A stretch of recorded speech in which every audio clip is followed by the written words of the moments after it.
The Asian Arowana is sometimes referred to as the king of freshwater fish. It is highly sought after and highly prized for several reasons. They are a large apex predator, but they swim with grace and class. Selective breeding has resulted in color variations and intensities that are simply jaw-dropping. Unfortunately, environmental factors as well as overfishing for the aquarium trade has landed the dragonfish on the endangered list. It is a CITES protected fish, making it illegal to keep as a pet in the United States, and only arowanas bred from CITES certified farms are allowed to be traded and kept.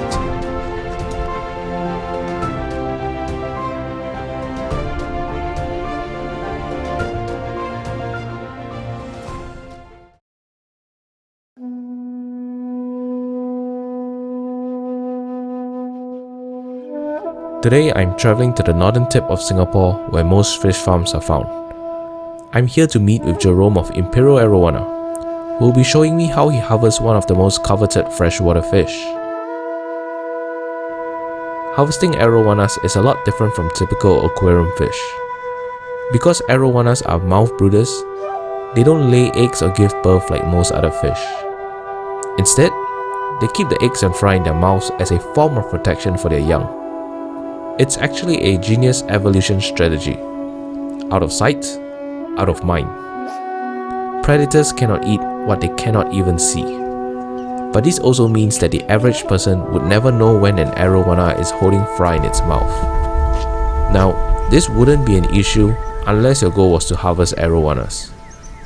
Before we begin, Jerome explained to me how he knows the arowanas are ready for harvesting.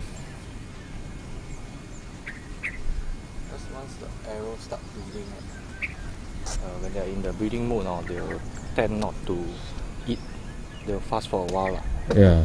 Then The one that is brooding, right? You won't eat. not only the whole group. Oh, the whole group. It's a kind of like a season kind of thing. Yeah. And this kind, you see, this time they eat. Whoa.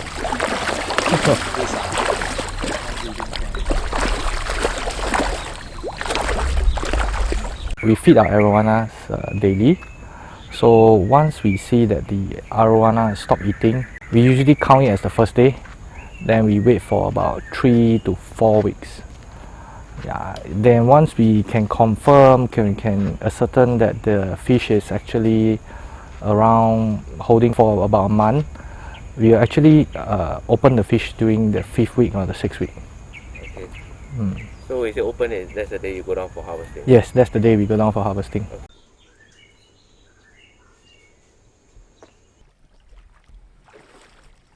Jerome has been keeping fish since he was 16, and he has been breeding arowanas for over a decade.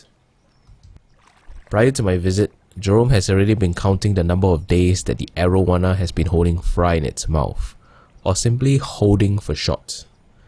It was perfectly timed for me to witness the harvesting process. While it is possible to breed arowanas in aquariums, large ponds are still the preferred method by serious breeders due to space, weather, and number of arowanas that can be kept together, all of which are factors that promote higher yields for breeding. The issue with large ponds is finding the one fish that is holding is literally like finding a needle in a haystack. Simply trying to net out the single fish is not possible.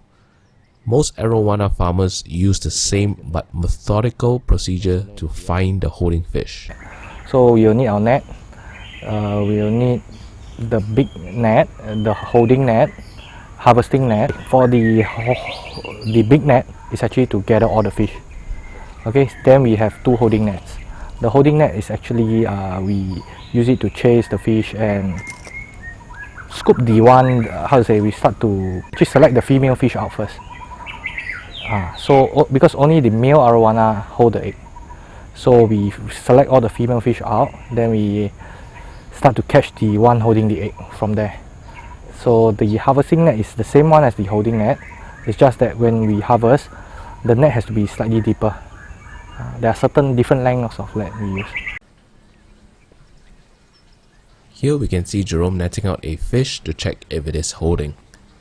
Although the procedure is well thought out, it is still a tedious and painstaking process. Each fish has to be checked individually until the holding fish is found.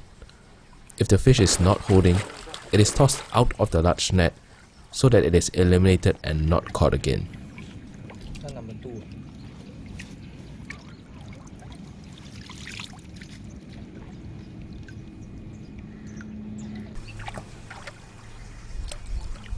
What are you feeling for? So when we touch under the mouth, right, if it's holding egg, right, it's actually you can feel a bulge below.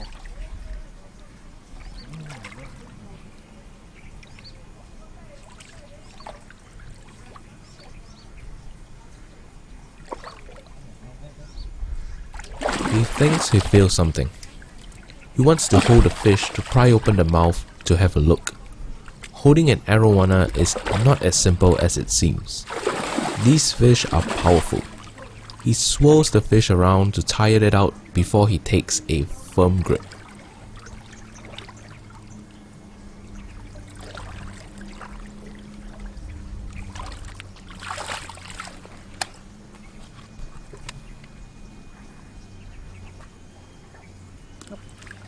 It's not the right fish.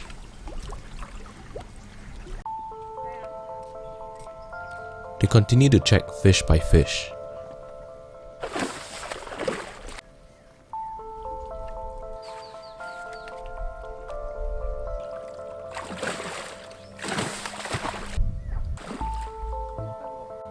As the population within the big net was dwindling, they drew the big net closer to reduce the area within the net.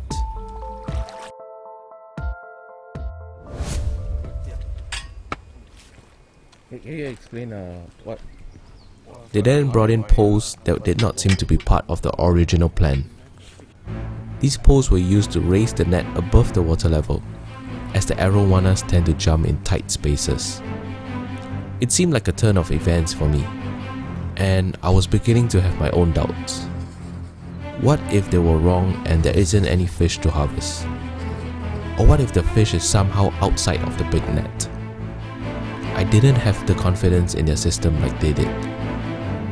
And it didn't help that they operated so quietly, rarely ever exchanging words, eye contact, or any gestures. It was hard to tell what was going through their minds.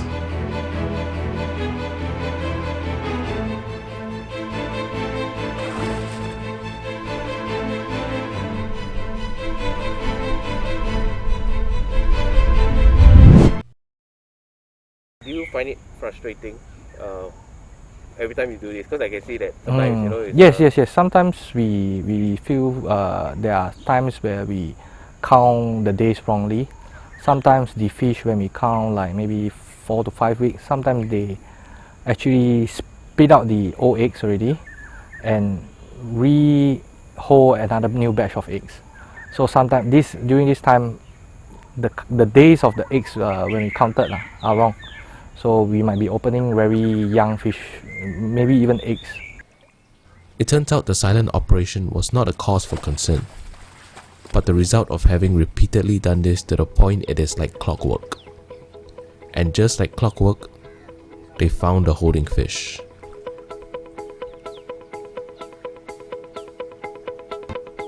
Harvesting methods differ slightly from breeder to breeder. While some breeders sedate the fish before releasing the fry, Jerome does this with nothing but his bare hands. Well, with the exception of a glove on his left hand. He swirls the fish around to tire it out, before grabbing the fish using his right arm. His left arm is kept free to pry the mouth open.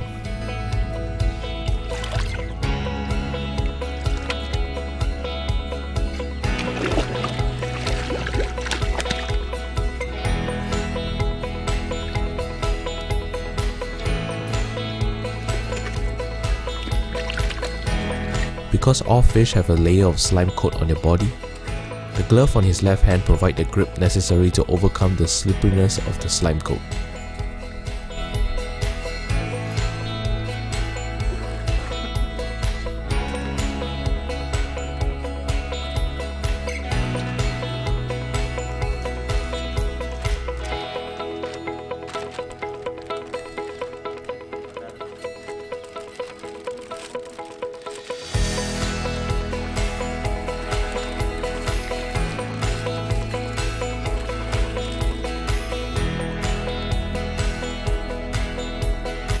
The fry look like they have giant ping pong balls attached to them. That is the yolk sac from which they were born. At this stage, the fish cannot yet swim because of the heavy yolk sac. Neither do they need to. It is one of Mother Nature's clever designs that allow them to continue to draw nutrients from the yolk, eliminating the need to find food and allowing them to stay in the father's mouth until they are bigger and less prone to predation.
Now the problem is the land lease, because Lim Chu Kang area, I think the lease is we are left with about 1 to 2 years, 1 to 2 years left lah.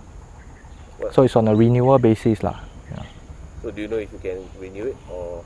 Right now, no renewal as of what we know lah. So we have plans to move to maybe Malaysia